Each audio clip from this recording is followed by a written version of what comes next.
Yesterday, the Senate took the first step toward concluding our consideration of Judge Amy Coney Barrett's nomination to the Supreme Court. The judge is one of the most brilliant, admired, and impressive nominees for any public office in a generation. Tomorrow, we'll vote on advancing our nomination toward final confirmation on Monday. Our recent debates have been heated, but curiously, talk of Judge Barrett's actual credentials or qualifications has hardly featured in it. The Democratic leader summarized his view yesterday, quote, he said, "It's not about qualifications." His words.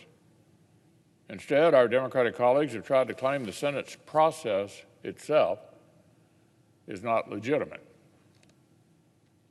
These claims are supposed to lay groundwork for radical, institution-wrecking changes down the road. But of course, they're not true. We live in a constitutional republic.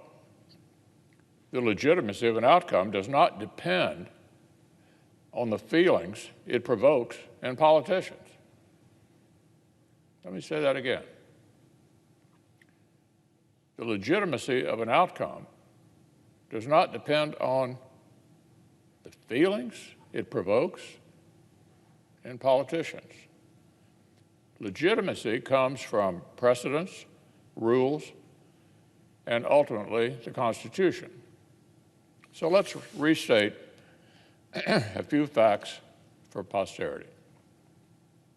Number one, there is no inconsistency between the Republican Senate's decision in 2016 and our decision to confirm Judge Barrett this year. Here's what I said in my very first floor speech following the death of Justice Scalia, quoting myself.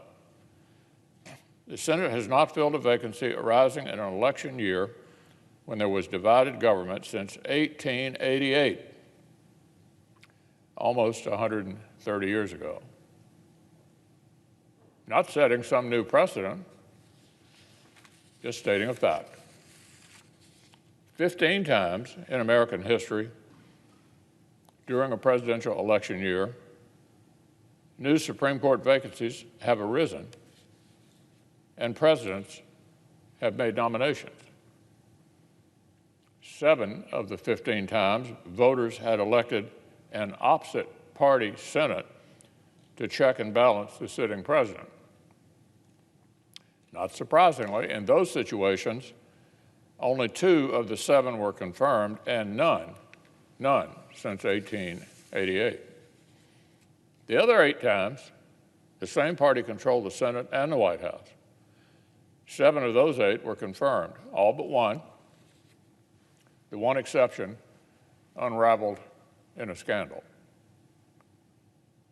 We followed precedent in 2016, and we're following precedent this week. Number 2, it's been claimed by Chairman Graham broke the rules by reporting out Judge Barrett's nomination. Not so. As the parliamentarian confirmed on Thursday, Standing Rule 26 and Senate precedent are crystal clear. If a majority of a committee is physically present and votes in favor of a nomination, reporting it to the floor is a valid action, irrespective of what committee rules may say. And Chairman Graham didn't even violate the rules of his own committee. Past chairmen of both parties have done precisely what Chairman Graham did on Thursday morning. In 2014, for one example, Chairman Leahy and the committee's Democratic majority voted multiple federal judges to the floor without 2 members of the minority present, just a few years ago. Nothing remotely unprecedented took place. Not in committee, not on the floor. Number 3, timing. Some colleagues kept repeating the absurd claim that this is the most rushed confirmation process in history. Well, Mr. President, that's flat out false. From the announcement of the nomination to the start of hearings, 8 Supreme Court nominations in the last 60 years moved more quickly than this one. 8 in the last 60 years moved more quickly than this one. Then, from the end of the hearing to the committee vote, half of all confirmations since 1916 actually moved faster than this one. Justice John Paul Stevens was confirmed in 19 days, from start to finish.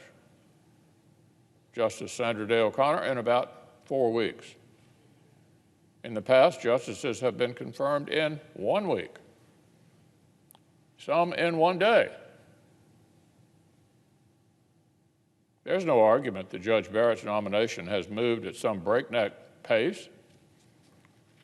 Facts are facts. Number 4,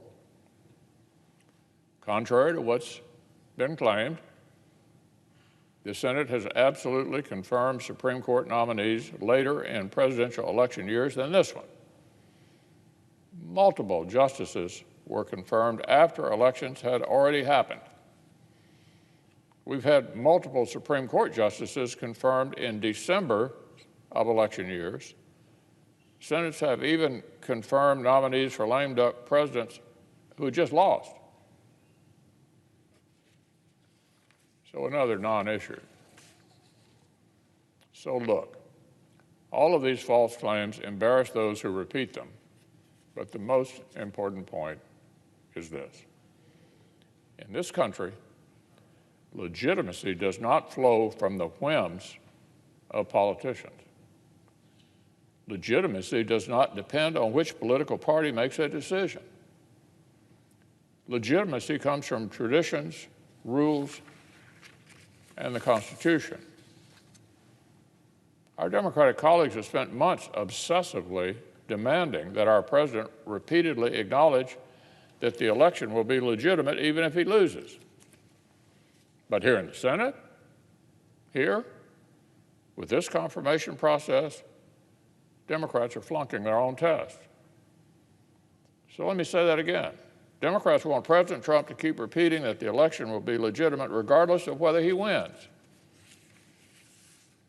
But here in the Senate, the very same people are saying that our vote on Monday will only be valid if they like the outcome.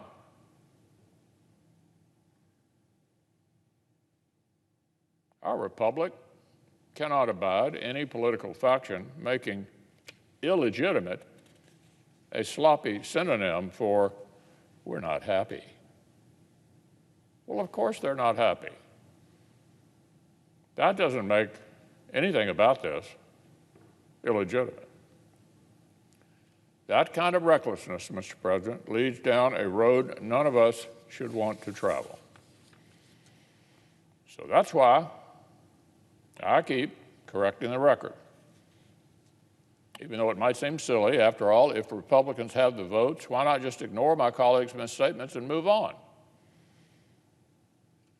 But I've chosen not to do that. It remains our duty to separate right from wrong, fact from fiction, for the good of the Senate and for our country.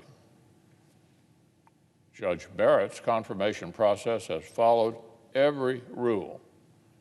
It's followed the Constitution in every respect. We have abided by the norms and traditions dictated by our history. And, Mr. President, we're going to vote tomorrow.